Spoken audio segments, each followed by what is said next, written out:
அடுத்தபடியாக பார்க்கக்கூடியது வந்துட்டு துணிச்சல். ஒரு மனிதனுக்கு துணிச்சல் வேண்டும். துணிச்சல் வேணும்னா ஒருத்தனை போய் அடிக்கிறதுக்கு இல்லை துணிச்சல், வாழ்க்கையில் துணிச்சல், எதிர்நீச்சல் போடுறதுல துணிச்சல், படிப்பில் ஃபெயில் ஆகிட்டோம்னா திருப்பி எழுதணும், அதுக்கு துணிச்சல். இதற்கு பேர் தான் துணிச்சல். தொழிலில் தோல்வி வரும், வெற்றி வரும். அந்த தோல்வியை சமாளிக்கிறதுக்குன்னு ஒரு துணிச்சல் வேணும்.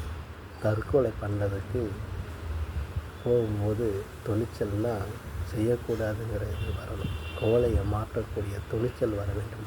வாழ்க்கையில் முன்னேறுவோங்கிற லட்சியம் உருவாக்க வேண்டும். அதற்கு துணிச்சல் வேண்டும். இதை கற்றுக் கொடுக்க வேண்டும் பெற்றவர்கள். மற்றபடி சண்டை போடுவதற்கு ஒருத்தனை போய் அடிக்கிறதுக்கும் துணிச்சல் அல்ல. தைரியமாக காவல்துறையாக இருந்தாலும் சரி, எந்த அதிகாரியாக இருந்தாலும் சரி, நேர்மையாக பேசுவதற்கு துணிச்சல் வேண்டும். கண்ணை பார்த்து பேசுவதற்கு துணிச்சல் வேண்டும். அதுதான் துணிச்சலின் மகத்துவம். இந்த துணிச்சல் இருந்தால் தொழில், படிப்பு, இதில் இருந்து எல்லாமே நாம் வெற்றி பெறும். தன்னம்பிக்கையுடனும் வைராக்கியத்துடனும் செயல்பட்டால்தான் நல்லது. ஆகவே துணிச்சல் எல்லா நேரத்திலையும் வேண்டும், விவேகமும் வேண்டும் என்று சொல்லிக்கொண்டு விடைபெறுகிறேன்.